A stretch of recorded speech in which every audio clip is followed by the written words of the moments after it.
Pemirsa, terima kasih Anda masih bersama kami di Market Pass. Pemirsa, Presiden Prabowo Subianto dan Presiden Federasi Rusia Vladimir Putin resmi bertemu dengan suasana hangat dan penuh keakraban di Istana Konstantinov, Saint Petersburg.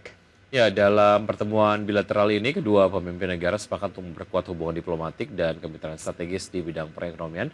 Pertemuan yang berlangsung di Istana Konstantinovsky, Saint Petersburg tersebut sangat hangat dan sangat erat menjadi pembuka momen diplomatik Indonesia-Rusia yang sangat erat untuk kawasan Asia Pasifik.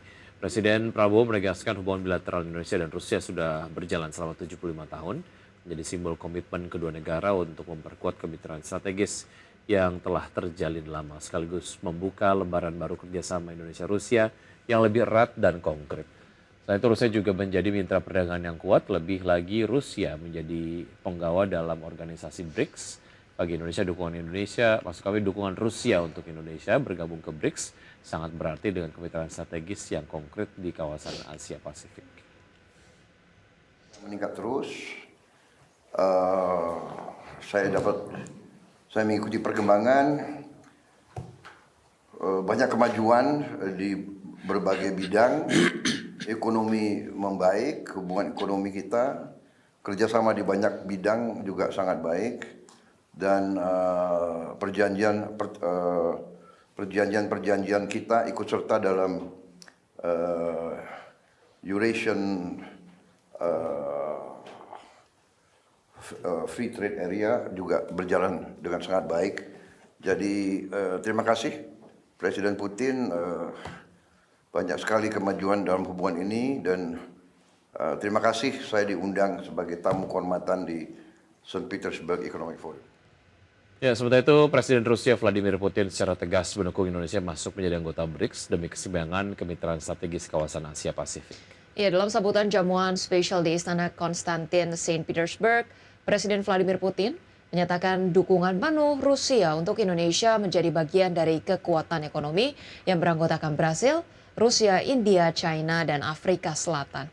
Presiden Putin menilai hubungan Rusia dan Indonesia semakin kuat dan erat yang terjalin selama 75 tahun ini akan memberikan manfaat besar bagi kerjasama perekonomian kawasan, terutama bagi perdagangan kedua negara, di mana dalam pertemuan ini 4 kesepakatan ditandatangani antara Presiden Putin dan Presiden Prabowo, di antaranya MOU kerjasama di bidang pendidikan, di bidang perhubungan, di bidang digitalisasi dan komunikasi, serta kesepakatan di bidang investasi senilai 2 miliar euro.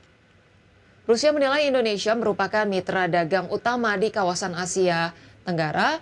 Untuk itu, Presiden Putin berharap Indonesia dapat memberikan kontribusi yang besar bagi kerjasama perekonomian di dalam organisasi BRICS. Утвержденные нами с господином президентом по итогам переговоров декларации о стратегическом партнерстве поставлены серьезные и ответственные задачи по дальнейшему развитию российско-индонезийских связей на самых разных направлениях. Dalam deklarasi yang kami mengadopsi hari ini, kita mencatat tujuan serius dan bertanggung jawab di bidang berbagai-bagai. И прежде всего в торговле и экономике. Khususnya dalam di bidang perdagangan. Помимо этого подписаны целый ряд других межправсоглашений и межведомственных договоренностей. Selain itu, kita menandatangani sejumlah dokumen dan perjanjian. Pemirsa, PT Pertamina New and Renewable Energy atau Pertamina NRE menggandeng perusahaan EBT asal Filipina melalui pengambilan sebagian saham sebanyak 20%. Ya, langkah ini guna meningkatkan portofolio energi hijau sekaligus pertukaran teknologi dalam pengembangan energi hijau di kawasan ASEAN. PT Pertamina New and Renewable Energy atau Pertamina NRE bersama Citico Renewable Energy Corporation atau REC, perusahaan energi terbarukan asal Filipina, sepakat menjalin kerjasama melalui perjanjian pengambilan bagian saham baru senilai 120 juta dolar Amerika atau setara 1,96 triliun rupiah.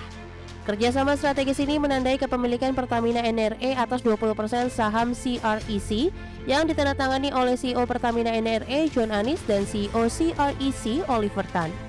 CEO Pertamina NRE John Anis menyebutkan kerjasama strategis ini menjadi milestone tidak saja bagi Pertamina NRE dan CREC, tapi juga bagi Indonesia dan Filipina.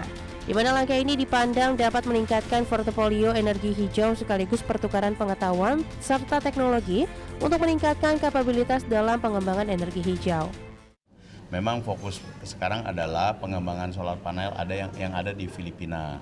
Yang seperti saya sampaikan, yang menarik bagi kami tentu saja adalah perusahaan ini adalah perusahaan yang terkemuka di Filipina, nomor 2 sekarang di Filipina, tapi akhir tahun akan menjadi nomor 1. Kenapa? Karena ada pengembangan 1 gigawatt in progress.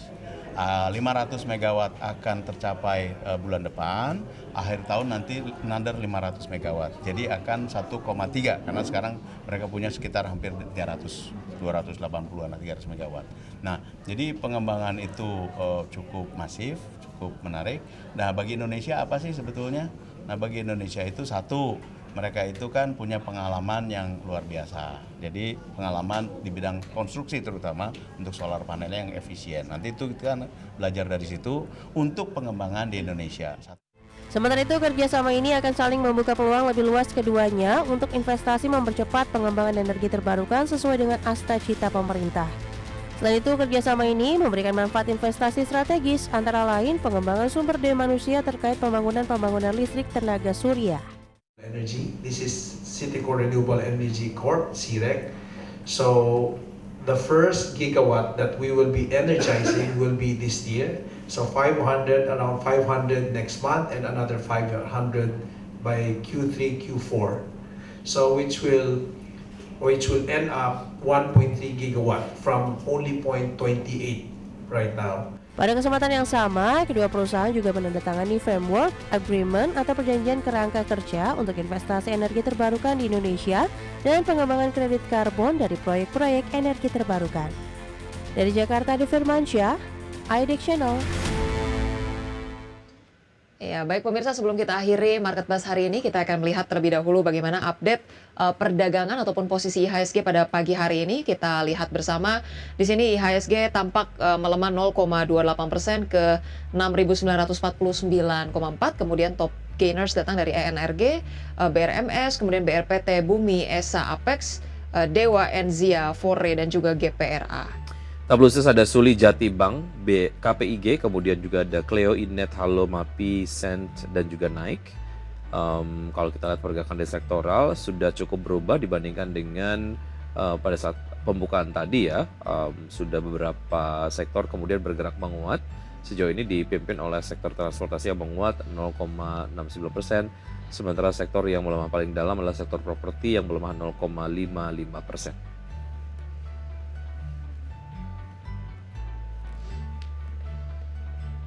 Baik pemirsa, 60 menit sudah kami menemani Anda dalam Market Buzz dan semoga pembahasan hari ini dapat menjadi referensi dan sumber informasi untuk Anda. Tetap berbaru informasi Anda hanya di IDX Channel, your trustworthy and comprehensive investment reference. Jangan lupa untuk menyaksikan program First Session Closing yang akan tayang pukul 11.30 waktu Indonesia bagian Barat.